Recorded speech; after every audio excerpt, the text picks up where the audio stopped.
Okay, just before we start our lesson, just to summarize or to look back at the stuff we did in the previous lessons, looking at all the statistics, I want you to have a go at these four data sets. I want you to find the median, the range, and the interquartile range of all of them. So you'll need to have some paper to work on, work that out. Sorry, pause the video, work that out, then come back and we'll have a look at the answers. So pause the video now.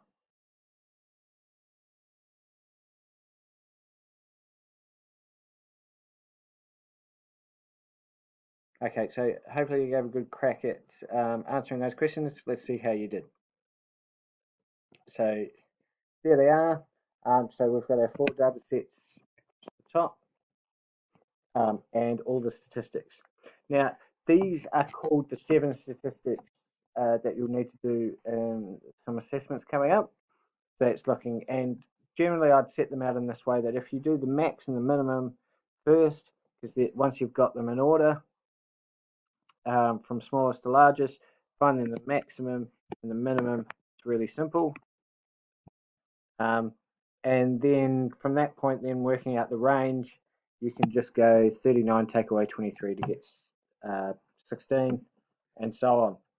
From that point, we can find the median, which is between these two values here, which gives us the 32.5, and then we can halve the top, so we can end up with 36 at the top, and down below we've got 29. So that means that each quarter is 2, 2, 2, and 2. So we've got the quarters right. They're the answers. Hopefully you got these questions correct. If you didn't, you need to go back and look at some of the extra work to do with calculating those statistics. So today's lesson is looking at dot plots. So once that you get the statistics, how can we actually present the information? And one of those ways is using something called a dot plot. And put very simply, a dot plot is just something that shows the distribution of data. It automatically orders the data, which allows you to then find the median relatively quickly. So rather than it being something you do after you've found statistics, it can actually help you find the statistics. Here's an example of a dot plot. We have frequency going on the vertical axis, but we don't actually need this scale because the dots represent 1 in the frequency. So you can see there it's 7, there's 7 dots. So having that scale there is not necessary. What we've got at the bottom is obviously the variable we're looking at. So these are the ages within a class. And you can see the distribution of that. It's much easier to find the minimum, maximum very quickly, and all those sorts of things. So what I've got on the right hand side, normally in a class, what I would do is go around the class and ask the boys the number of siblings they have. So that's not asking you brothers and sisters and things like that, and not including yourself. It's how many other siblings you have. So 0 would be you'd be an only child. 1, there'd be 2 children in the family, and so on. The other thing is normally the siblings that live at home with you. So if you have a brother off at university or something like that, then we wouldn't include them. But because we're not in a classroom and I can't do that,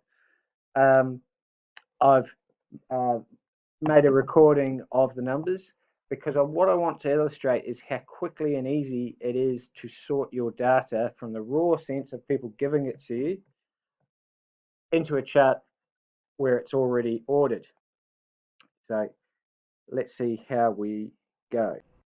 So what's going to happen is I'm going to hit the button, and I'm going to, as the numbers get read out, I'm going to present that in a graph in real time.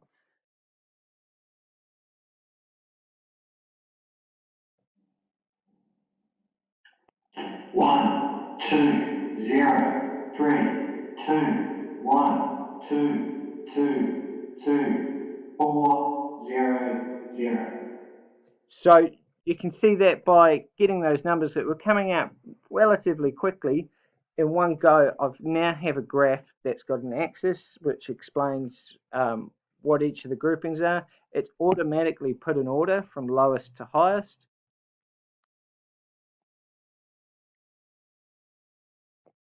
And all those sorts of things. I can see that the most common number of siblings is 2.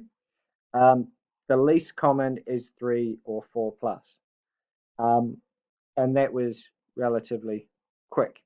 So that's the benefit of using a dot plot. It's a quick way to show the distribution and sort data. So here's another task. First thing I want you to do is, we've got a set of data here, which is that there are the pulse rates of 30 students, and they're below.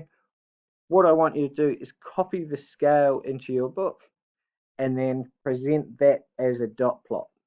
And then what we're going to try and do, or what I want you to do is once it's finished, think about how can you find the median once you've finished the dot plot. So I'll run through those steps again. Copy the axes, take the data from above, the 30 data points, and put a dot where each of them is. So to start off with, we've got 68, and then we've got 60, and keep going through that process, 76, until you've covered them all. And then have a think about what you're going to do to find the median. So pause the video now and complete that task.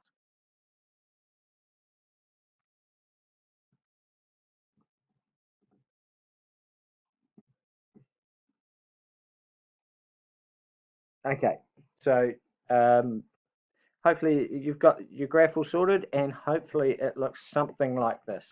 So you should end up with 2 at 56, 2 at 60, 3 at 64, and so on.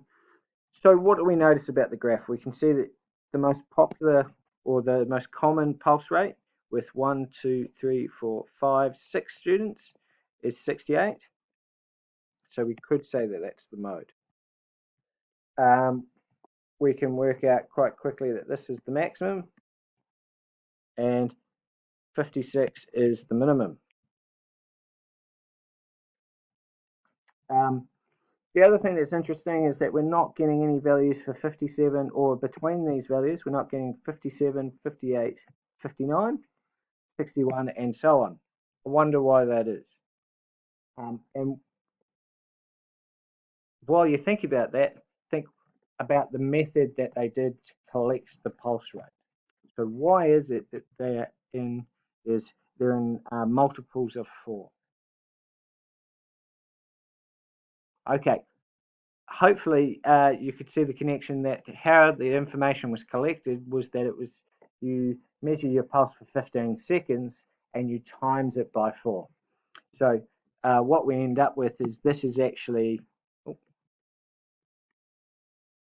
15 beats in 15 seconds, which we multiply by 4. This would be 14, and so on. So if we do it that way, there's no way that you can get values in between that. The more important part is thinking about how do we find the median. So, and the truth is, because the dot plot orders it all for you, it's a relatively easy process that we just go along each part of the branch to find where the median is. So because there is 30 in total, it means it will be between the 15th and 16th value. So the key thing is starting from the bottom is we can count up our values. 1, 2, 3, 4, 5, 6, 7, 8, 9, 10, 11, 12, 13, 14, 15. So in other words, the median is between those two values, meaning that it must be 72. So now that we've found the median, we could then go about trying to find the quartiles. So if we think of our top half, so what we could do is start cancelling our way above and below until we end up in the middle. That can be a little bit confusing. Another way to think about it is if we think about the quartiles being between the 8th and the 23rd values. So this is the 8th value, 1, 2, 3, 4, 5, 6, 7, 8. And the 23rd is 80. So then that gives us a lower quartile, upper quartile, and median. So how did I come about those numbers of having 8 and 23? Sometimes I think the easiest way is to start off with 30. That's the number that we have in total, divided into 2 halves. So if you divide 30 into 2 halves, it goes into 15 and 15 really nicely. And what you have is the median in the middle of those two. So we have 2 even groups. Then if I think about the 15th number, the 2 groups of 15, if I'm going to divide them into 2 equal groups, 15 doesn't divide nicely. It divides into 2 groups of 7, and then that would be the 8th number there. And then likewise with the top, as it would be 7 and 7 with the 23rd number. So what you can do is just count out. There should be 7 between each of the numbers. 1, 2, 3, 4, 5, 6, 7. 1, 2, 3, 4, 5, 6, 7 with the median in between. 1, 2, 3, 4, 5, 6, 7, meaning the upper quartile, and then we should be left with 7 left over. 1, 2, 3, 4, 5, 6, 7. Beautiful. So that's for 30. It can be sometimes easier using different numbers. So here we have 20. I think that's 20. 20 divides into 2 groups of 10 and 10. And then, so then we have the median in between. And then 10 and 10 must be 5, 5, which is the lower quartile. Then we have the upper quartile, 5 and 5 as well. So it means I can count out 5, 1, 1, 2, 3, 4, 5. So the median must be here. Oh, sorry, the lower quartile. Then it's 1, 2, 3, 4, 5.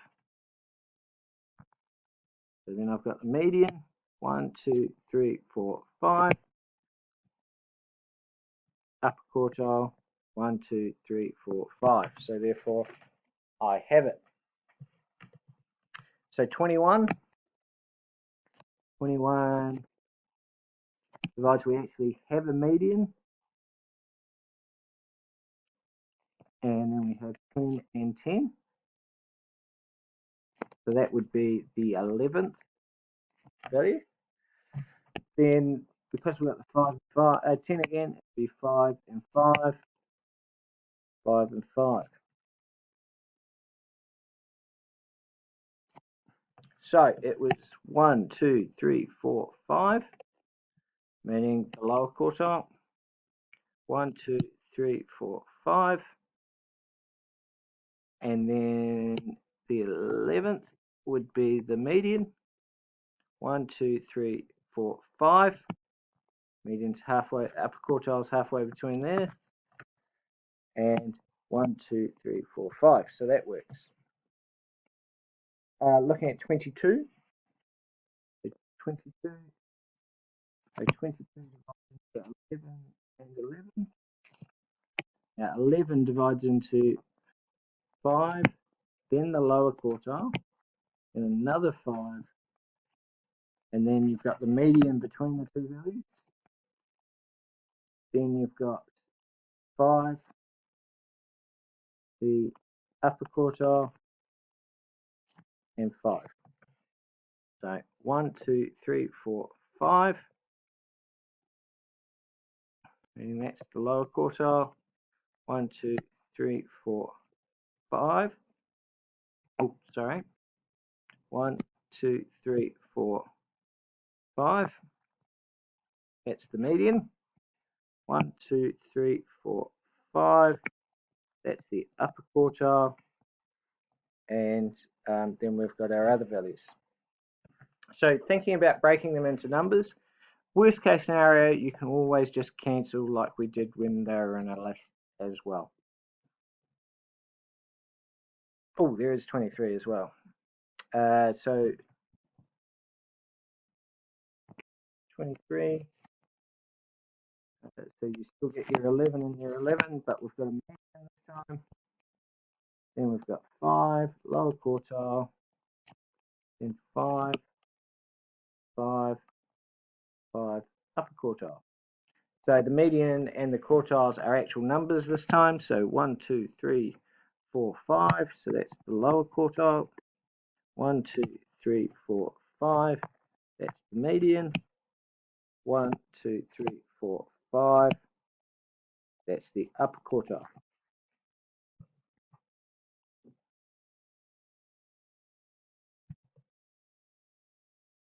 So this is a set of data we're going to look at a little bit later. So you've got movies, some of those are pretty dated now, and then movie lengths, and then put in a dot plot. It's kind of the downside of the dot plot is that if the data is too spread out and there's not enough frequency, you don't get much of a distribution. You can see our highest value is 3 and 2 comes up a lot, but the rest of them are strung out as a 1. So there's a task for you to complete in your OneNote and a worksheet. Go and do that now.